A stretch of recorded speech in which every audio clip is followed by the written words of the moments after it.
నాకు అన్ని ఉండి మంత్రి గారు అన్నుండి పోలీసు అన్నుండి అంత ఉండి ఎవడు బతుకోడు బతుకుందని కాముకున్నా. నా బిజినెస్ లో వెళ్ళి పెడతారా వాడు పిచ్చ నా కొడుకు? వాడు అనుకుంటున్నాడు. నేను చెప్తున్నా, ఆ షాప్ కాడ గనక గొడవ జరిగి కేసులు అయ్యి షాప్ ని గనక వైరా పోలీసు వాళ్ళు గనక బంద్ చెప్పి చూడు, చూస్తా అది కూడా. ఏం మాట్లాడతారు? నా ప్రతి 20 మందిని పంపిస్తే గొడవ చేస్తా, 20 మందిని పంపిస్తే గొడవ చేస్తా. ఎట్లా అమ్ముతారో చూస్తా. పాలవంచ నుంచి వచ్చాడా నీ అమ్మ ఖమ్మంలో పుట్టి పెరిగి చిన్నప్పటి నుంచి ఉండి అన్ని డక్క మొక్క తిని అన్ని డిపార్ట్మెంట్లో పనిచేసి వచ్చి ఏమో ఎవడు బతుకోడు బతుకుతుందంటే నుంచి వచ్చి పెద్ద దార్గారికి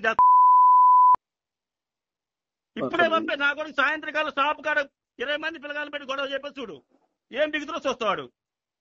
రమ్మను ఖమ్మం.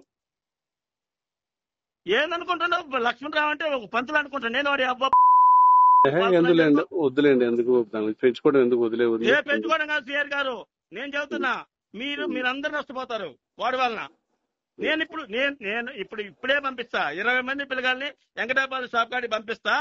మీరు ఇప్పుడు అడిగి రండి, గొడవ చేయపని చూడు, గొడవ చేయపని చూడు. వాడి షాపులో వాళ్ళందరినీ మీరు ఎంత రద్దు చేస్తారో అంత రద్దు చేస్తా. పంపిపో నాన్న, పంపిపో, వెళ్ళిపో, అర్జెంట్కి వెళ్ళిపో.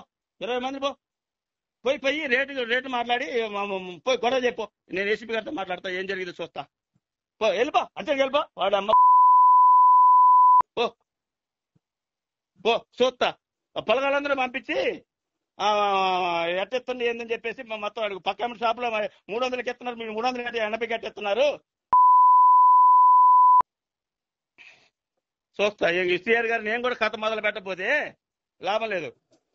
ఏం జరిగిందో చూద్దు కానీ ఇక ఇప్పుడు నేను ఇప్పుడు దాకా మాట్లాడుకుంటున్నాగా. చైతన్య వచ్చింది ఖమ్మం, వాసు గారు వచ్చారు ఖమ్మం ఇప్పుడే. వాళ్ళందరి ముందే మాట్లాడతాను నీతోని. సరే ఓకే చూస్తే ఇప్పుడు మీరు ఎంత బిజినెస్ చేస్తారు ఈ ఖమ్మంలో?